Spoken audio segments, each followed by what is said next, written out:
Imagine this. You're trekking through a dense jungle. The canopy above is so thick that only slivers of sunlight manage to pierce through, creating an almost mystical atmosphere. The sounds of exotic birds and distant animal calls fill the air, adding to the sense of adventure. The air is thick and humid, almost suffocating. Every breath feels heavy, laden with moisture. The ground beneath your feet is soft and uneven, a mix of mud and decaying leaves. You step onto what looks like solid ground, but the ground gives way. Your feet sink into the wet, treacherous sand. Panic sets in as you realize you're caught in quicksand. You struggle to free yourself, but the more you move, the deeper you sink. Every attempt to pull your leg out seems to make the situation worse. The quicksand grips you tighter, pulling you down inch by inch. This is the terrifying reality of quicksand. It's not just a figment of our imagination or a plot device in adventure stories. It's a real and dangerous phenomenon. Quicksand has haunted our imaginations for years. From vintage adventure movies to modern TV shows, the image of a person sinking helplessly into the ground has been a staple of suspense and horror. Movies and TV shows often depict it as a deadly trap that swallows people whole. The fear of being consumed by the earth itself is a powerful and primal one. But how much of what we see is true? Is quicksand really as deadly as it's portrayed? Or are there myths and exaggerations that have been perpetuated over the years? And more importantly, how do you survive if you ever find yourself caught in its grip? Experts suggest that staying calm is crucial. Panicking and thrashing around will only make you sink faster. Instead, try to lean back and distribute your weight as evenly as possible. This can help you float and slowly work your way to firmer ground. Understanding the science and techniques behind quicksand can turn a potentially deadly situation into a manageable one. To understand quicksand, we need to understand sand. Sand is a fascinating material found in deserts, beaches, and even in children's playgrounds. It's composed of tiny particles of rock and minerals, primarily quartz, and has unique properties that change dramatically with the addition of water. Think about a child's sandbox. The sand feels solid when dry. Children can build castles and structures because the dry sand grains interlock, providing stability. The grains are rough and angular, which helps them stick together when compacted. But add water, and it becomes loose and fluid. The water acts as a lubricant, reducing the friction between the grains. This is why wet sand can be molded into shapes, but also flows more easily than dry sand. This is because water fills the spaces between sand grains, reducing friction. The water creates a thin film around each grain, allowing them to slide past each other more easily. This phenomenon is crucial to understanding how quicksand forms and behaves. Quicksand works similarly. It's a mixture of sand, water, and sometimes clay or silt. The clay or silt particles can make the mixture even more unstable by further reducing the friction between the sand grains. This mixture creates a suspension where the sand grains can't support weight.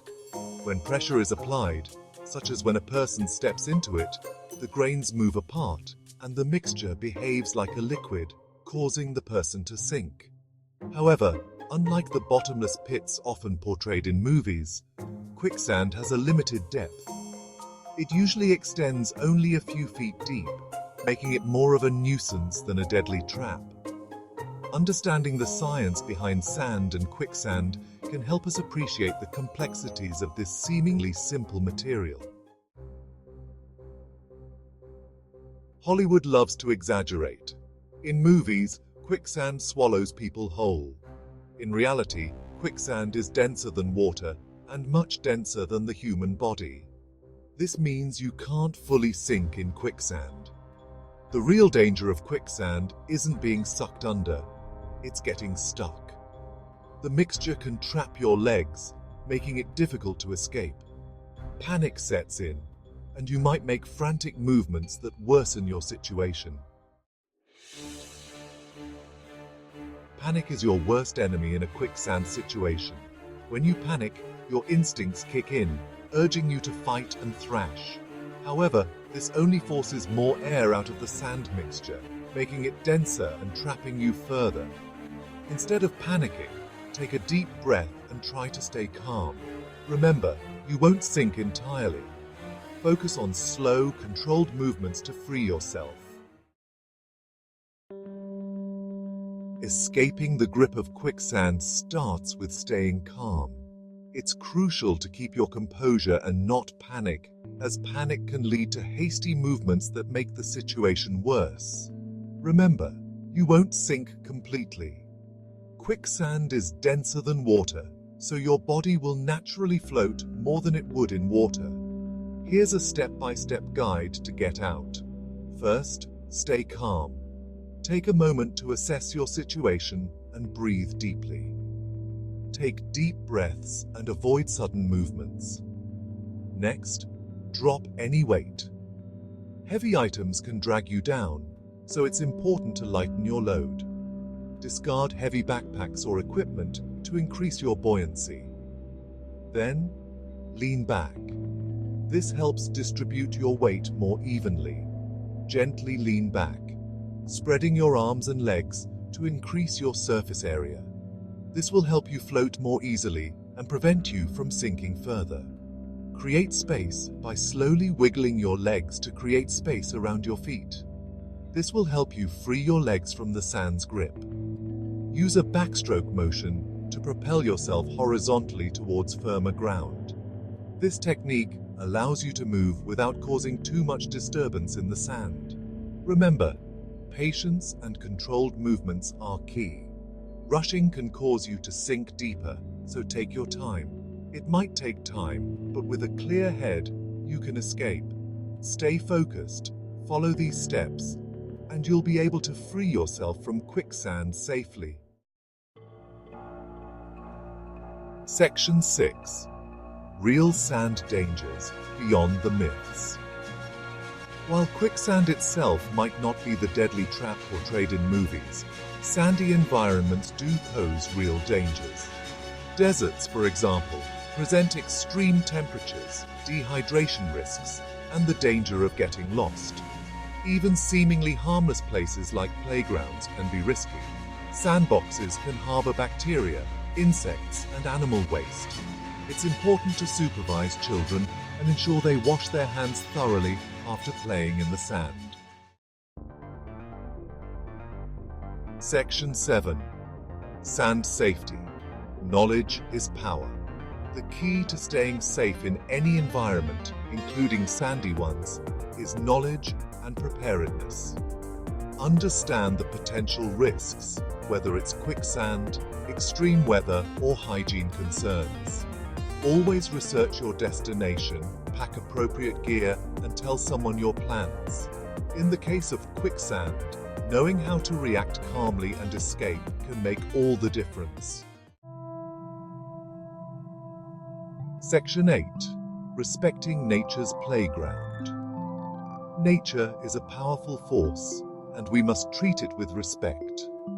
Whether it's the shifting sands of a desert or the seemingly harmless sand in a playground, understanding the potential dangers allows us to enjoy these environments safely. Remember, knowledge is power. By educating ourselves and our children about the risks and precautions, we can foster a healthy respect for nature and all its wonders. Section 9. The final word on quicksand. Quicksand might not be the Hollywood monster we once feared. However, it serves as a reminder that nature demands respect and understanding. By debunking myths and equipping ourselves with knowledge, we can navigate the world around us safely and confidently. Remember, stay calm, stay informed, and enjoy the adventure.